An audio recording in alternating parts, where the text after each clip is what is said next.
Some journeys don't start with a pitch deck, they start with a pit in your stomach.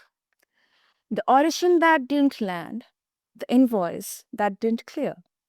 The question, is that sustainable? Welcome back, listeners, to today's episode on the Biz Blend podcast. I'm your host, Sana, and today we are sitting with someone who answered that question by turning the starving artist grind into a product that solves a very human problem: confidence and craft. From the West End and Cannes to Founder Institute, from rejection cycles to a 2,800 strong waitlist, this is the story behind Accentify, why it had to exist, and what it takes to move from surviving to shipping. So, listeners, meet my incredible guest, Elijah Khan.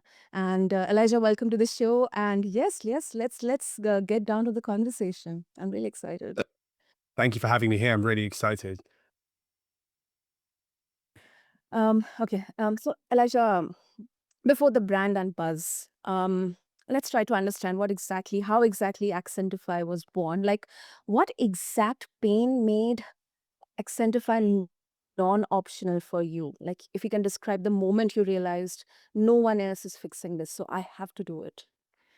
Absolutely. I mean, that's a big question. Just before start about that, you mentioned in the intro 2,800 strong waitlist. We are way beyond that now, which I'm really happy to say. We actually have over 6,500 users, 4,000 people in the waitlist, and we're used in over 116 countries worldwide, which is breathtaking. It's been a long journey to get here, and I'll tell you exactly where we started from. So I trained as a professional actor. I went to drama school. I have a degree in acting. I don't know if that's okay, that might be a silly decision now looking back on that, but I have actually had a decent career as an actor since then. Done TV, theater, movies, acted around the world. So I'm really privileged in that regard to have the opportunity to be able to do so. But one thing that comes with acting is you need to have a massive amount of skills. Okay, acting is great, but you also have to be multifaceted as an artist. One of the key skills you need is accents. Now, there's actually in the UK, we have a database called Spotlight, and that is essentially whether you are a nobody or the most famous British actor in the world, you are on Spotlight. It's a directory of actors. And the very first, right at the top after languages, is accents. What accents do you know? Especially in the UK, you need to know the American accent, and then you need to know regional accents around the UK. Now, there are so many accents. Just in London, there's like, it goes off the charts how many accents there are.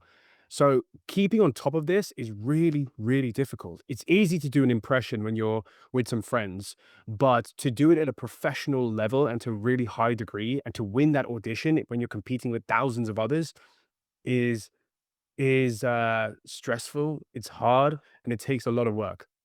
I did a lot of things in the past to work on my accents. Like, I used to live with an actor, and we used to speak in a different accent every single day, just to be in that immersive position of knowing how it feels to talk and walk in that accent, to breathe that accent, but you don't know if you're going the right direction or the wrong direction. You can use YouTube, but that's also unsustainable. And as an actor who's living on an actor's salary and bartending on the weekends and the evening, we didn't have the money to pay triple figures per hour to an accent coach. So I just knew there had to be something. And there was a point like in mid 2023 where the idea started forming for me. And I didn't know exactly what it was. I have a whiteboard over there, in fact, just in the corner of my room still, and it still says the first name of what I'd given the what is now Accentify. I called it Accent Accelerator, and I just started brainstorming the ideas. Then I took it to through Founder Institute after that, but it was around mid 2023 is when I initially had that idea. I wanted to give you a bit of backstory on that as well. Please. Go ahead, Elijah. So, I think first of all, it's very safe to say it's a very unique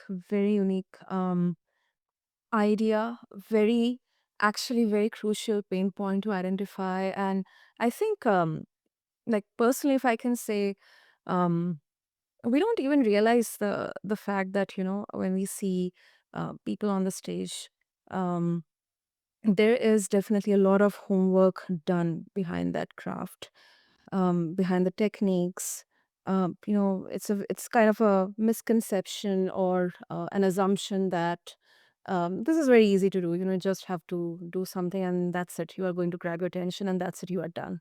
Yeah. But I think you have really, really brought up the actual, like, behind the scenes, the BTS which happens. So yeah, very interesting, Elijah. Very interesting business model and pain point. Yeah. Yeah, absolutely. There's a lot of work that goes into acting. Um, it's not I mean, we have to be classically trained as actors, and when you're going for an audition, there's a saying in the industry, like, for every 100 auditions for every 100 submissions you get, like, 1 audition. For every 100 auditions, you get 1 callback. For every 100 callbacks, you get 1 pencil, which is basically a maybe, and then for every 100 pencils, you get 1 job. It's a little it's, the numbers are hit different here or there, but it's essentially saying how difficult it is. So the more skilled you are and the better you are at those skills, the higher the chance you have. It's very demotivating when you walk into an audition room, you think you're a great actor or you're talented, and you walk into an audition room and every single person there looks like you, walks like you, talks like you, breathes like you. So what can you do to stand out? You just have to have a little bit something else. And there's a lot more politics behind it as well, which we can go into another time. This is much more business focused. So we can crunch on that as well. Absolutely, absolutely. And I think we are in that modern day and age, where people actually, you know, let's say the consumer or the viewer or the listener, they are very much actively um, engaging about these specific aspects. Yeah. That if you're an American actor who's trying to do a British accent, or if you're an Indian actor who's trying to do American or vice versa, then how well you have gotten yourself into that craft. So I think, yeah, I think this is something very interesting, once again, if I can say. And then moving on, Elijah, you have been an actor, but then also a marketer and a founder. Which skill transferred cleanly and which one misled you in the first 90 days of Accentify? Wow, that's a great question. Uh, which skill led me? Was that your first question you said? Which skill transferred cleanly and which Transfer skill clean. led? I mean, I guess you could say, unbelievable risk taking. I don't know, if my parents are gonna be too pleased about, like, becoming an actor and then becoming an entrepreneur right after that. No stable income, no stability, massive risk. But what it did give me, like, if I'm being serious about it, is that creativity. Like, you need to know, like I was just mentioning about acting, what can you do that's a small nuanced thing in the audition room to book the role or to stand out or whatever it might be. It's the same thing that transfers into business. You have to put yourself out there. You have to find creative ways to solve problems. And let me tell you, there are problems that arise 100 times a day in the startup world and the business world, and you have to be able to figure out creative solutions to address them.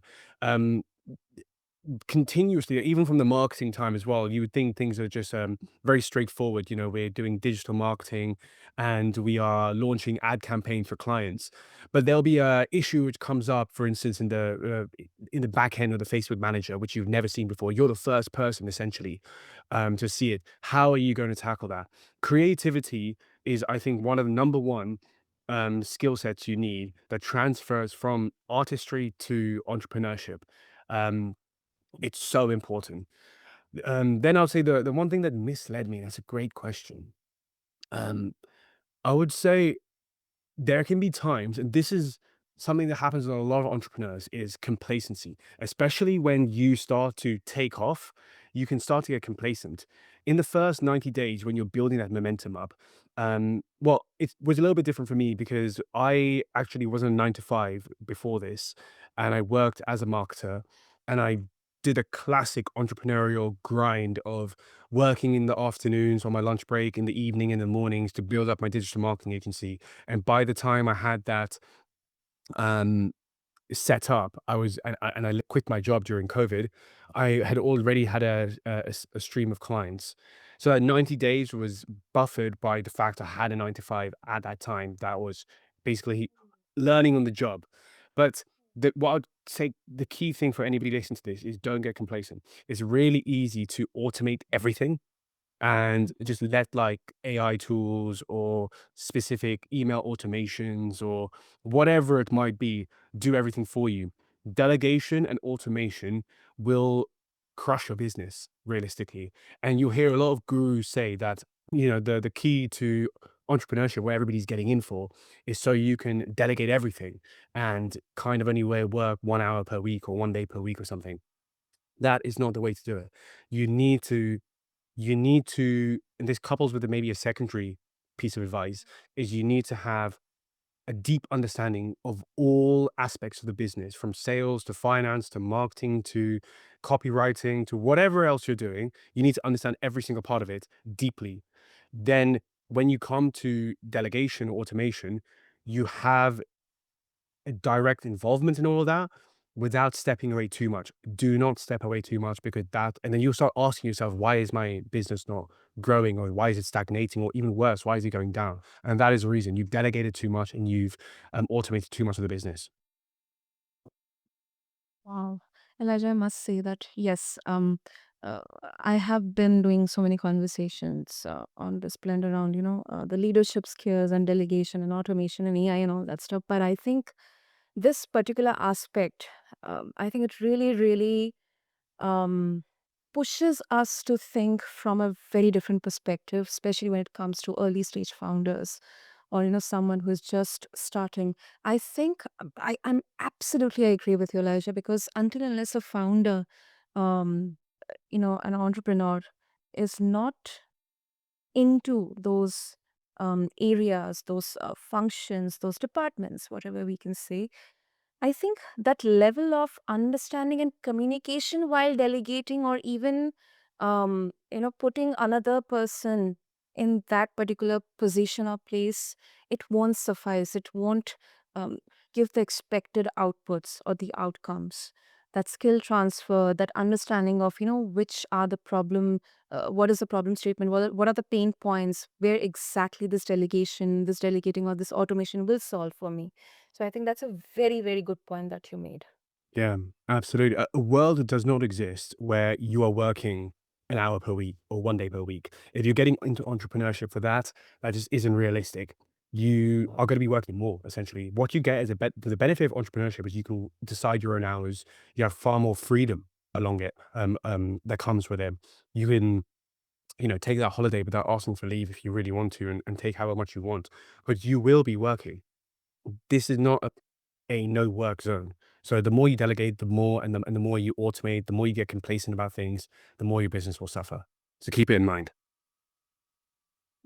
That's a very, very, very, I think, very crucial takeaway, especially for anyone who is contemplating or thinking about kind of the glamorous side that is kind of shown to us when it comes to entrepreneurship or doing a startup. That because I have personally, I am personally going through that. Not myself, but I've seen my co-host in an Avik, that Yeah. even if weekend is there, still we are working. We are trying to be creative. We're trying to think, discuss, strategize. And I'll be very honest, Elijah. Although I'll not advocate for, like working 24/7. No, because at the end of the day, we have to look at this holistically, because as a founder, as an entrepreneur, if you are not in your right place, or you're in right state of heart and mind and body, then who exactly is going to, run that company or put that idea into something tangible, uh, put that execution into place? So yes, I advocate for that. But then also, I think if doing this and, working even during holidays or sometimes weekends, or when it requires, actually requires, if it brings fulfillment to me and satisfaction, then even if I'm a bit tired, then I'll also very mindfully think about, okay, this maybe 1 hour or half an hour, I'll just keep for myself. I'll recharge, I'll rejuvenate, and then I'll get back to what I love to do. Yeah, I couldn't agree more. I could not agree more. Now, people talk about, work-life balance, and I think with entrepreneurship, there really isn't a linear balance where, you work a 9 to 5, or you work from 8 a.m. to 5 p.m., then you have 5 p.m. to the rest of the night off with your family, whatever. Things are much more flexible. And that is the balance that you're finding, that you'll discover as an entrepreneur. Like, you will find, like, you might need to work on the weekends, like you said, but then you might have a Wednesday where you can just go and spend some time to do something else, and you'll find a flexible balance. And it's so important to retain that. Otherwise, what will happen is you'll just end up burning yourself out. There are, of course, times when you're doing an important sprint or things are very, very busy, especially the business owner. Those times will come, and you'll have to focus on those times. But also keep in mind that you cannot get yourself burnt out, because that will also result in your business suffering. For instance, I'm regularly go to the gym. I'm a martial artist. I take time off from time to time to pursue my hobby like mountaineering as well. Um, and I do take holidays from time to time as well, which is a thing with entrepreneurs.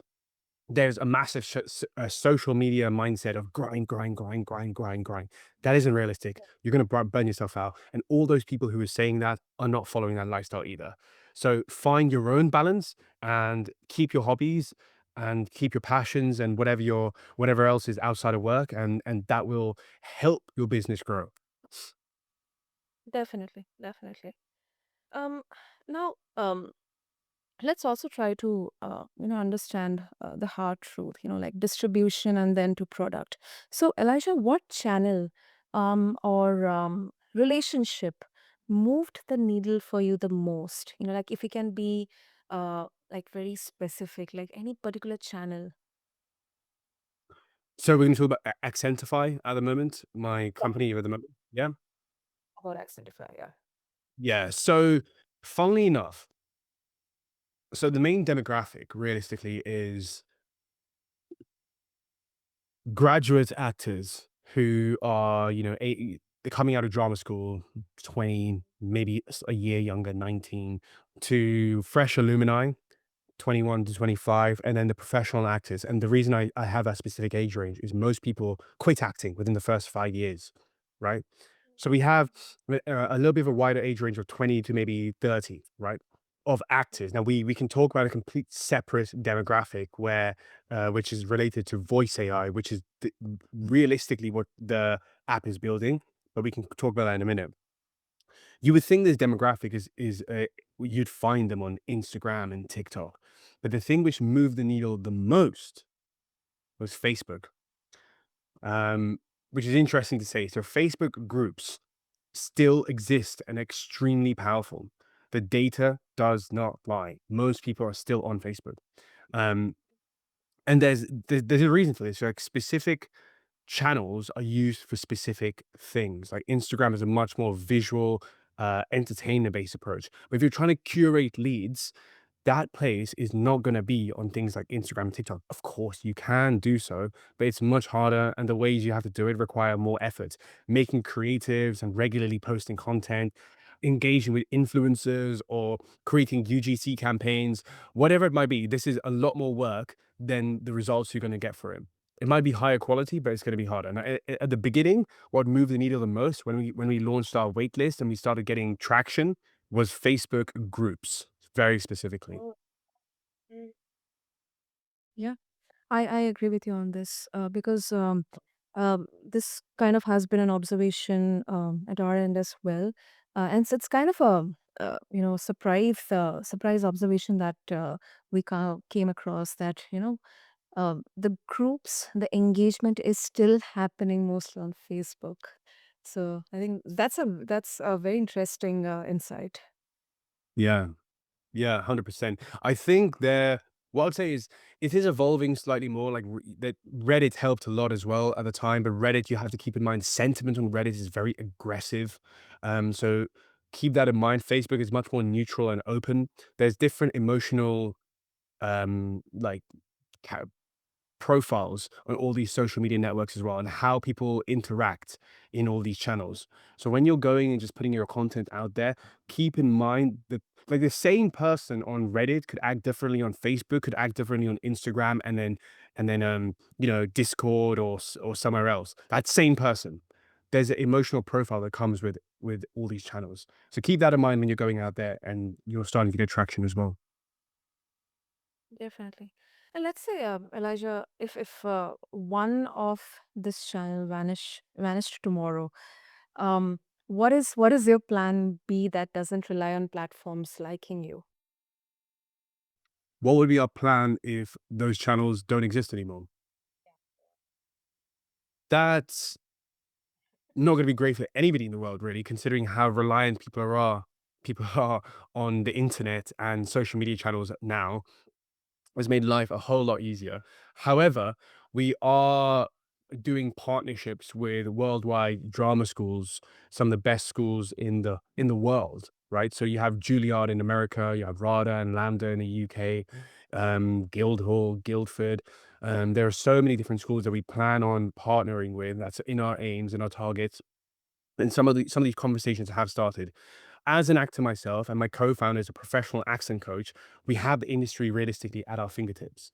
So we know where to go, we know who to talk to, the streets in real life where actors hang out, how to engage with them. And I have that whole network of real life people around me. And that has also been extremely helpful in getting the app to where it wants to get to. We've surpassed beyond the demographic of actors already, but that demographic I know extremely deeply. We have very, very deep domain knowledge. So, yeah, social media is great, but we're not fully reliant on it. In fact, we're going to be doing an in-person launch very soon with like 200 people, 200, 300 people in real life. We're doing online stuff as well, but there's a whole launch party happening very soon. That's brilliant. That's brilliant. And one final, I think, aspect that we have to talk about, because this blend is not just about business or entrepreneurship. It's always like blending in psychology, mental health, the holistic health of entrepreneurs. Um, Elijah, because you also are a martial artist, and we have actually touched upon the aspect in there. What's the hardest psychological habit you had to build to keep going? Let's say rejection tolerance or focus, or recovery. Yeah, this is a great question. The hardest, hmm. I think for me personally, it has to be rejection tolerance.